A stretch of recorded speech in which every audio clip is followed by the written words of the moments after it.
Hey guys, I'm Deepthi Sikin and I'm like so chirpy for no apparent reason today. And anyways, today's video is going to be about overrated products according to my subscribers. So I posted a question on Instagram asking you guys what are some overrated products according to you guys. It could be makeup, skincare, hair care, tools, anything, to let me know in that story. And I also posted the same thing on my community tab on YouTube as well, and I got quite a lot of responses from you guys, and it was interesting reading all of that.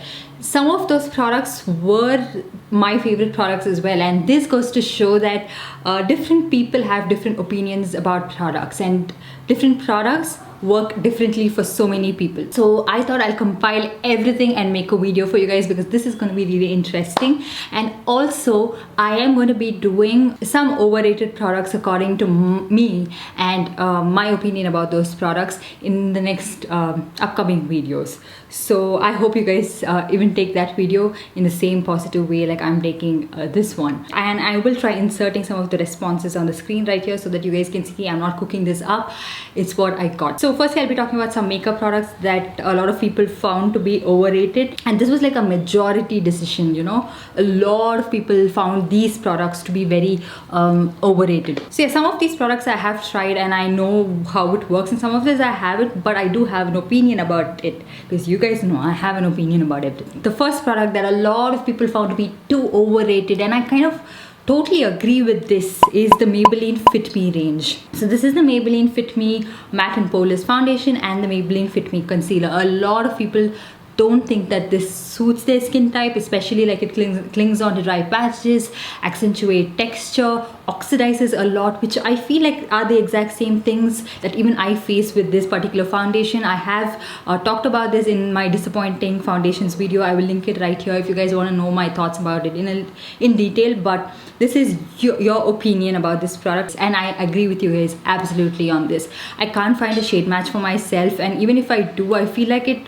doesn't match me to the dot, and after a while it just clings on to dry patches that I didn't even know existed on my skin, accentuates texture, just oxidizes a lot, and I feel like it's just a little bit of an overrated product. It could work really well for a lot of you guys, so if you do really like it, well and good for you guys because you didn't waste your money. But for me, it's not the best, but this does work for a few people, and I know people in my family too, in my circle too, who really like this foundation. So you can't just like trash it straight up because it's not working for us. But I agree with you guys on this foundation. Oh, I'm almost done with this foundation too, so I'm really happy about that. Like, I didn't waste it. And the Maybelline Fit Me Concealer, the coverage is so poor. Shade match is not the best for me. I stopped using this concealer long back as a concealer. I always use it as a primer because I feel like it primes my eyelids really well, doesn't make my eyeshadow crease as much, and also makes my eyeshadow pop a little bit. So yeah, the Fit Me Concealer didn't work. And another very popular opinion was, and I'm so glad that I'm not alone on this, is the Maybelline Instant Age Rewind Concealer. A lot of people don't like this concealer. They find it to be too drying, not enough coverage. Again, shade match is a problem with this. So I got this one in the shade medium originally because and then I found that it was too light for me. So I was recommended to try out the shade Honey, and it still didn't work for me. And now a lot of you guys are suggesting that I try out the shade Caramel, which I am not sure if I want to go out and buy this again, because you guys can see I have the entire tube here, like the entire tube here, and I'm almost out of this one. So I'll try to use this up the best I can, and I think I'm going to leave it at that. I don't think I am going to be trying out another shade, but I am sometimes tempted, you know, to actually give it a shot because a lot of people really like this, and I thought that I was the only one. And now I'm glad that a lot of my subscribers and followers agree with me on this, but I still somewhere deep down want to actually give it another shot, try out another shade and see if it is actually a really good concealer, something that didn't work for me. But it's not just the shade, you know. I always found it to be a little bit of a task to blend, that it was not a very easy concealer to blend. Yeah, so that's that. And then a lot of people found the Plum Nature Studio Kajal to be very overrated. This was not just in this particular question, and this was even in the video where I spoke about this Plum Kajal, that a lot of people didn't really like this. I find it to be quite pigmented, really black and long lasting. And I'm someone who, like, no kajal actually stays for a really long time, and if some kajal does that, I really like it and I stick to it. And I have really sensitive eyes, so a lot of kajals actually trigger my eyes as well, and then it starts watering, it gets really red, I get that pink eye effect. So I'm very choosy about my kajals, and this one is really good. It is something that I do really like, but to each their opinion. And then another product which I just left it in the other room, MAC Ruby Woo. I think I have some people who don't really like this lipstick at all because it's too drying. I agree with you guys on that. The shade is amazing, but the formula can be quite drying, and even though it's a retro matte formula, there are other retro matte formulas from MAC that are not as drying as this. And it's something that I've noticed, that if you keep MAC Ruby Woo in the tube for a really long time, say after like 1 or 2 years, it actually gets a little more rigid and it is a little harder to apply. But that's my favorite red lipstick of all time. I feel like it's such a beautiful red shade. You can dupe it these days. It's something that's so close to my heart, and every time I need a red, I always think about Ruby Woo. I'm almost out of my tube, like I'm all the way down there, but that's an amazing lipstick in my opinion, and I like it. I really like it a lot. And another one that a lot of people mentioned was the Smashbox liquid lipsticks. Now this, the formula on the lips is amazing. It's so long lasting, it doesn't dry out your lips as much, but the formula in the tube is so bad, you guys. This just doesn't want to come out, dried up, and it's not even that old. Like, I got it quite recently, and I have lipsticks from the past that is much older to this, and that's not dried up. So this one dries up and it's very difficult to get the product out and apply it on your lips. So that's something that I've noticed with this. But with this, I've had like really good meals, big meals, greasy meals, and nothing has happened on the lips. But getting it out of the tube is a task, and once you do that, then you can be fine. So that is something I'm like, okay, why should I put so much of effort into getting this product out when it should be like that in the first place? This is 2,100 rupees. It's not cheap. So I just hope Smashbox actually fixes this formula, because people spend their hard-earned money on these liquid lipsticks and they should not dry down in the tube itself. We need to try it out to let the brand know our thoughts on this. So I just hope that that is fixed. Then let's move on to some skincare products. Now these were like very common that was mentioned. So the first one that was mentioned was the Biotic shampoo and toner and some other products from Biotic range. Now I've not tried out the Biotic toner, but I've heard a lot of people mention that it's not the best, especially I think the cucumber toner or something like that, especially because of the fragrance in the toner, that it actually breaks them out and you can't really use it on your face anymore. So that's something that I feel like, you know, brands in India should actually take note of. A little bit of fragrance probably I'm okay with, you know. I would like my products to be fragrance free, but then I think about like actives in the product, and what if it actually starts smelling and it's an unpleasant experience to apply it on my face. So I'm just wary about that. But other than that, a fragrance free line is something that I think we would appreciate. But you guys, I was recently reading quite a lot about skincare, and there's a lot of like neuro marketing that goes into this fragrance aspect, the color they put into it, because you know, a lot of survey and research has been done about this, and a lot of people, if you keep like a fragrance free product and something that has no color but it's actually really good for your skin, and something that has fragrance and color that appeals, green color that looks natural, you know, green actually people associate it with something that looks natural, or blue color that builds in trust and has a little bit of fragrance because experience is pleasing, people would actually gravitate towards something that has that over products that are actually really good for you. Because so this sensory experience is what actually speaks for in marketing. So you're smelling the product, so you think immediately, you're transferring this signal to your brain saying that okay, it smells really nice. And the color, so when you see the color, you're like, okay, that is a nice appealing color. So your brain is processing all this. It might not be a conscious decision, but a lot of people actually gravitate towards products like that. That is one of the reasons actually brands include fragrance in it and color in their product. So Coming back to the products itself, toner I've not tried, and I have personally experienced this about Biotic, that they don't actually disclose their full ingredient list, and I'm not sure what is in their face mask. I think I've tried out their depigmentation face mask or something like that quite a while back, and it has effects. So that's why I am a little bit like skeptical, because it has effects but you don't really know what is there in that mask. So straight up, again, a big no. And also their shampoo, I have tried out a couple of their shampoos, and my hair, it's not something that could get dry easily, but that particular shampoo, I think it was the green apple shampoo, or I'm not sure what shampoo that was, made my hair super dry, like broomstick dry. So I stopped using that shampoo and never went back to any of the Biotic products. So that is one brand that I got a lot of comments about. Another one is Mamaearth. Now, so many Mamaearth responses. This brand has to stop with the excess marketing they do, the excess amount of like paid partnerships all at once. Now, I'm not saying it's wrong to do paid partnership. Of course, as a brand, you're encouraging people. You are paying somebody, and it could be their livelihood.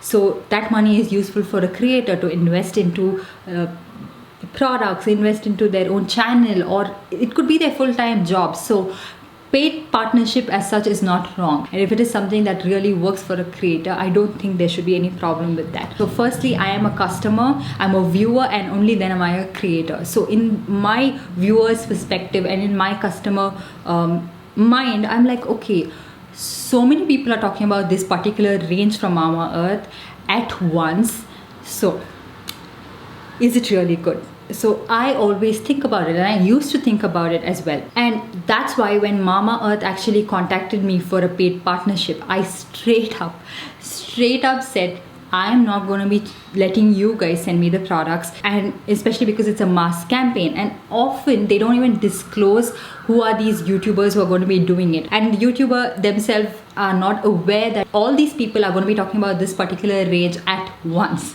So once they upload the video, and they have this set time and date, so once the video is all uploaded is when you're like, oh bugger, because everyone is going to be talking about it. And even if the product actually worked for you, and even if you are speaking from, you know, your perspective, the viewers are going to be like, another sellout. So that's why I mentioned that I want to pick the product I want to talk about. There are just a couple of products from this brand that actually worked for me. I think I can actually count the number of products. It's like 3 products that worked for me from this brand. It's their under eye cream, their biotin shampoo.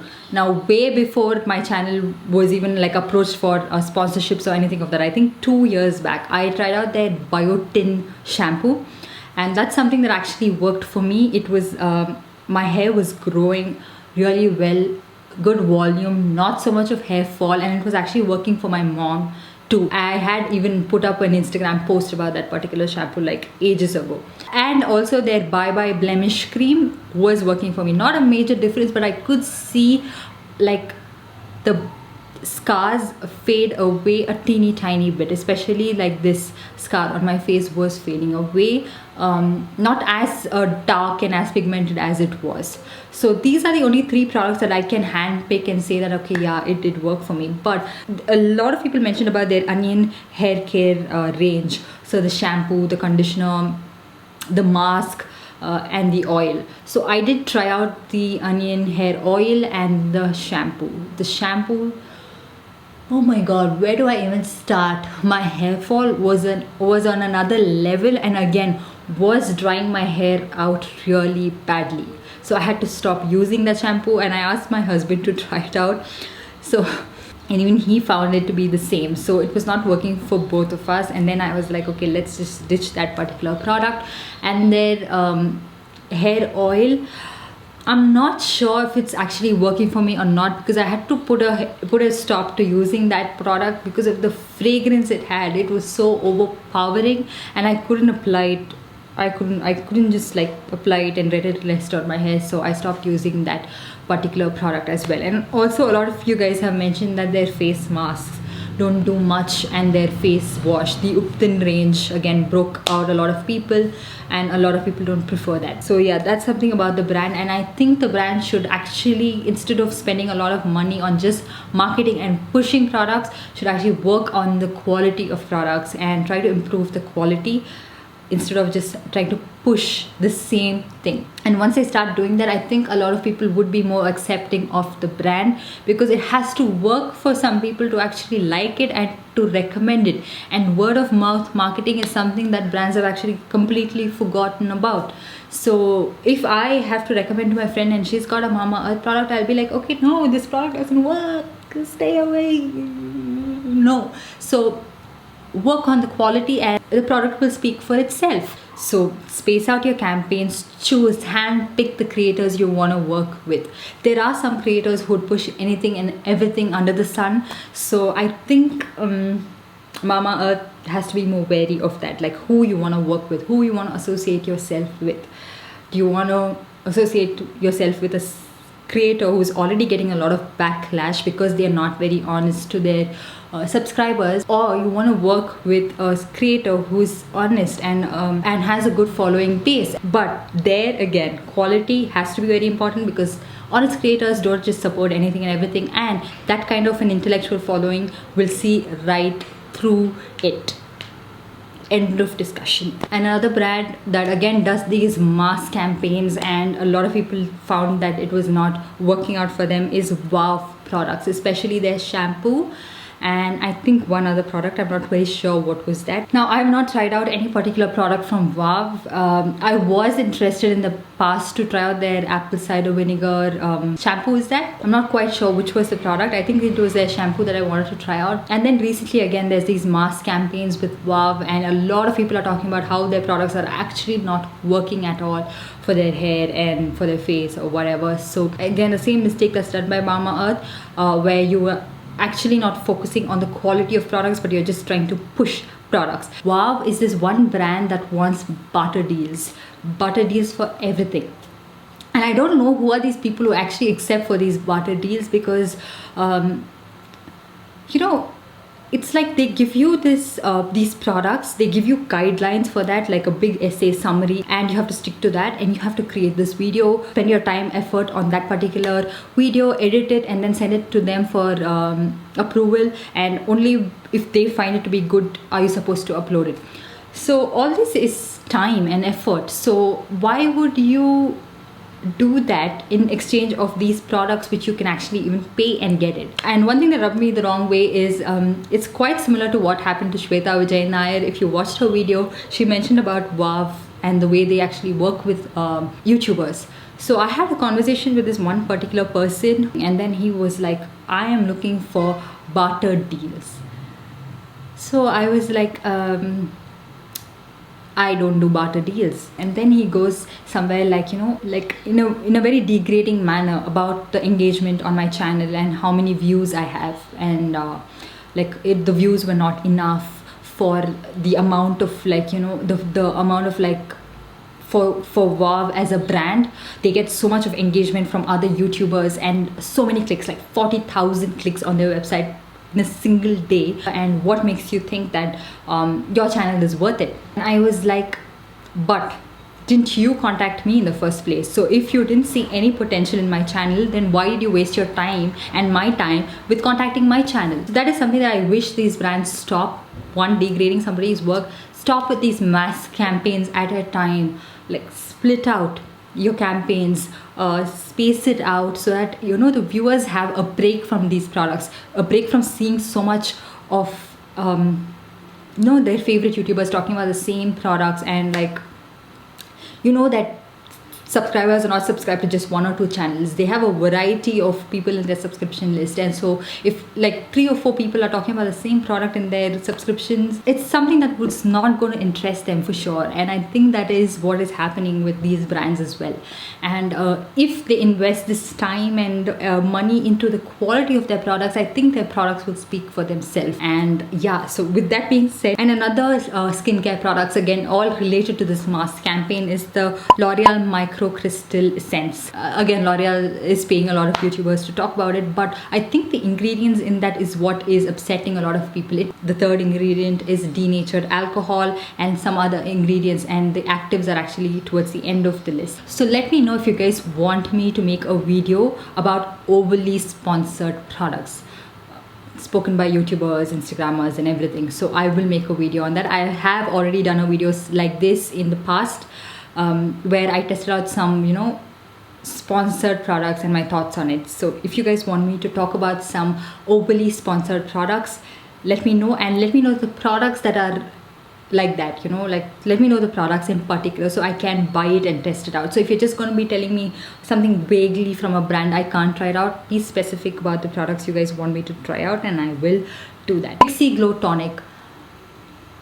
I have tried the sample size of it, the 15 ml bottle, for over a month, and I felt like it was giving a good overall appearance, like a good improvement on the overall appearance of my skin. But the more you read about glycolic acid, it is something that I don't think we as Indian skin needed, because it can lead to a lot of like acid burns on our skin, more hyperpigmentation issues, and it can be a little bit too strong for Indian skin tone as such. And yeah, if you watch Dr. Vanita Ratan, she talks about it. You can check out her video. I prefer using lactic acid for exfoliation because I find that it's pretty mild. So glycolic acid as such is something that could be a little bit too harsh for us, and I found the Pixi Glow Tonic ingredients not be the best. It has witch hazel, and which can be very irritating to our skin, obtained through distillation using denatured alcohol. A lot of people don't really like witch hazel, and it also contains fragrance in it. So yeah, and then a lot of people mention the Laneige lip sleeping mask. Now I was going to talk about this in my next video, but I'm just going to give you guys like a quick trailer gist of it. This doesn't work for me in terms of moisturizing my lips at all. Like I cannot use this as an overnight mask. It doesn't like heal my cracked lips or soothe the dryness on my lips or like heal the dryness in general. But what I like to use this for is when I'm getting ready, I kind of like apply this on my lips, because when I'm using foundation, it actually gets onto my lips and makes it very dry, and when I'm using a lot of powder products, it tends to settle on my lips. So when I have this lip mask, it's actually forming a film on my lips, so I can just take it off. That problem is sorted, and it does moisturize my lips to a certain extent, but I cannot tell that this is a very good product in terms of moisturizing and has long-term effects as well. And then a product that some of you guys mentioned is not working for you is the wheat trimmer. I can understand what you guys are telling about this, because if you had to use this for your bikini area, I feel like it's not the best trimmer for that area, because the hair there could be quite coarse and it wouldn't take it off to a great extent, especially if the length of the hair is not very long. So it actually trims it off. You know, a little bit of hair is still left, and it's not the most effective in terms of that, especially if your hair is very thick there. What I like to use this for is my face. So you can shave your face. Again, I'm not someone who should be trusted with a razor like that, especially on my face, because I tend to be a little bit harsh, or I do something where I can actually cut myself. So I feel like this trimmer works really well for me. This is something that I've been using for I think the past 1 year, and it's something that I keep using. The only thing is the battery runs out really fast, so you have to keep changing the battery quite often, but I like it. I don't really use this small head that comes with it. I use the wider one, take off the hair on my face, and I feel like it does a pretty good job. Leaves my skin smooth, and the hair is not very prominent. Even if it is leaving some of the hair behind, it's not very prominent, it's not very visible. Skin is smooth and it gets the job done. It's quite fast as well when I want to use this. I even use this around my eyebrow. Be careful when you're doing that with this kind of a bigger head. You should be using something a little bit tiny, but I am Deepthi and I am reckless, so I do that and it works really well for me. So this is a product that I use quite often. If your hair on your face is not so thick, it does take it off. I can't use it for my chin area where I have sort of thicker hair and the hair is not very long, so I have to shave it here. But I have to go back to my laser treatment, which I will after some time, but I'm skeptical to go at this time, so I shave here, and I think a razor works better for me around this part, but just here and all that I use the trimmer and it works pretty well. I've been talking for so long, and if you guys have reached towards the end of this video, amazing. I like that you guys stayed back. Yeah, let me know your thoughts on some more overrated products. I would really like to know. Probably the comment section would help me to film a part 2 of that, and let me know some overrated products in your opinion. And also I asked you guys to comment about something else. What are some overly sponsored products you want me to review? So let me know, and I will buy those products, test it out and review it for you guys. So yeah, that's pretty much it. I hope you guys enjoyed this video and found it helpful. Don't forget to subscribe, you guys. I know that from my analytics I can watch that a lot of you guys watch my videos but fail to subscribe. Why? Don't you like to watch this face? Anyways, don't forget to subscribe, and if you have already subscribed to my channel, don't forget to hit that notification bell so that you're notified every time I upload a new video. And I'll see you guys in my next one. Bye.